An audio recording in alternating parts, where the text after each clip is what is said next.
इन्हें fake Chinese eggs कह रहा है जो चीन से इंपोर्ट हो रहे हैं, तो कोई कह रहा है कि लोकली कुछ लोग इन्वॉल्व हैं नकली अंडों के सिंडिकेट में। माना आज के इस दौर में हर चीज में मिलावट है, लेकिन समझ नहीं आता कैसे कुछ लोग चंद कागज के टुकड़ों के लिए लोगों की जिंदगी से खिलवाड़ करने पर उतारू। क्या स्वार्थ इतना महत्वपूर्ण हो गया है कि अपनी जरूरतों को पूरा करने के लिए अगर किसी और की बलि चढ़ा दी जाए तो भी जायज है। इन मिलावट खोरों के जमीर जैसे नीलाम हो गए हैं इस बाजार में शौक खरीदने के लिए। आज हम इस वीडियो से खुलासा करने जा रहे हैं कि कैसे बनाए जा रहे हैं ये नकली अंडे। भारत में नकली अंडा बनाने का कारोबार फल फूल रहा है। यहाँ अंडे का अंदरूनी पीला भाग यानी कि योक और उसका बाहरी सफेद हिस्सा यानी कि एग व्हाइट सोडियम एल्गिनाइट, एल्यूम, जेलेटिन, खाने योग्य कैल्शियम से तैयार किया जा रहा है। इतना ही नहीं, इसमें पानी और खाने के योग्य रंगों को मिलाकर उसे हूबहू असली अंडे की शक्ल दी जा रही है। सबसे पहले हल्के गर्म पानी यानी गुनगुने पानी में पर्याप्त मात्रा में सोडियम एल्गिनाइट लेते हैं और इसे अच्छी तरह से मिलाकर अंडे के सफेद आकार की तरह तैयार किया जाता है। फिर इसे जेलेटिन और बेंजोइक एसिड, एल्यूम व अन्य दूसरे रसायनों के साथ मिलाकर अंडे का सफेद हिस्सा तैयार किया जा रहा है। अंडे के पीले हिस्से को तैयार करने के लिए सिर्फ पहले से तैयार मिश्रण में खाने योग्य पीले नींबू का रंग दे दिया जाता है। इसके बाद तैयार सफेद और पीले हिस्से को कैल्शियम क्लोराइड के साथ मिश्रित कर अंडे के आकार में ढाल दिया जाता है। नकली अंडे के कारोबार का ये था असली सच। देखने में असली और नकली अंडे लगभग एक जैसे ही दिखते हैं। इनको सिर्फ देखकर इनके बीच का अंतर समझ पाना इतना आसान नहीं है। इनके बीच का अंतर समझने के लिए इसको थोड़ा बारीकी से देखना पड़ेगा। कैसे, आइए बताते हैं। इन 6 चीजों का ध्यान रखिए आप। अगर आपने इन 6 टिप्स को फॉलो किया तो आप पहचान लेंगे कि नकली अंडा कौन सा है और असली अंडा कौन सा है। ध्यान से सुनिएगा। नंबर 1, नकली अंडे की सबसे पहली पहचान होगी कि इसका छिलका थोड़ा सख्त होगा, हार्ड होगा। असली अंडे की तुलना में ये थोड़ा खुरदुरा भी होगा। इसके अलावा छिलके के अंदर रबर नुमा कोटिंग भी होगी। नकली अंडों की पहचान करने का एक आसान तरीका है उसकी चमक।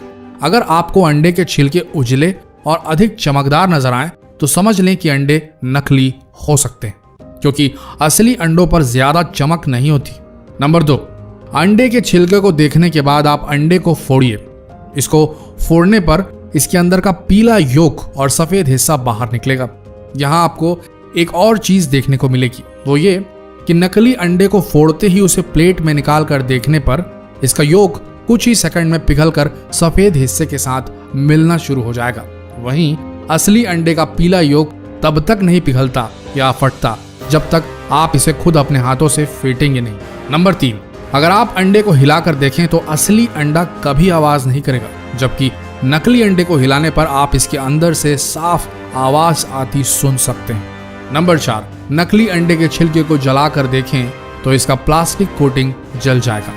इसके जलने से बिल्कुल प्लास्टिक के जलने की बदबू जैसी स्मेल आएगी और ये धीरे धीरे आंच से सिकुड़ता जाएगा जैसे प्लास्टिक सिकुड़ता है। नंबर 5, नकली अंडों की एक और पहचान है कि पक जाने के बाद ये पानी में डूबते नहीं बल्कि ऊपर ही तैरने लगते हैं। वहीं असली अंडे उबल कर भारी हो जाने की वजह से पानी में डूब जाते हैं। नंबर 6, नकली अंडों को कई दिनों तक भी बाहर खुले में छोड़ दिया जाए तो भी इनमें ना तो मक्खियां भिनभिनाएंगी और ना ही चींटियां इनमें कोई भी इंटरेस्ट लेंगी, ना ही चींटियां आएंगी। इन 6 टिप्स का ध्यान रखिए और जितना हो सके इन 6 टिप्स को सभी के साथ शेयर जरूर करें। एक ही बात बोलना चाहेंगे, जो लोग सोचते हैं कि किसी का नुकसान कर वो अपना घर चला लेंगे, अपने शौक पूरे कर लेंगे, उन्हें तो ऊपर वाला देगा सजा। लेकिन अगर आप एक ग्राहक, एक जागरूक नागरिक के तौर पर यह जानते हुए कि इस जगह नकली अंडा मिल रहा है या आपके साथ कुछ घटा ऐसा और आपने दूसरों को सचेत नहीं किया, इस चीज की रिपोर्ट नहीं की, इन मिलावटी लोगों को शह दी, मात्र ये सोच के कि छोड़ो ना, क्यों लड़ने जाए उनसे, हम किसी दूसरी दुकान से ही ले लेते हैं। अगर आपने ऐसा सोचा तो याद रखना, आप भी इन मिलावट खोरों के बराबर जिम्मेदार होंगे इस जुर्म के। भारत में अंडों की बहुतायत में खपत होती है। अपना शरीर बनाने वालों से लेकर छोटे नन्हे बच्चों और कमजोर मरीजों तक को डॉक्टर अंडे खाने की सलाह देते हैं। ऐसे में अगर आपने जानबूझकर इन मिलावट खोरों की रिपोर्ट नहीं की तो आपसे बड़ा गुनहगार कोई नहीं होगा। दोस्तों, जितना हो सके फर्ज निभाइए अपना और इस वीडियो को भी भारत के हर कोने तक फैला दीजिए। धन्यवाद।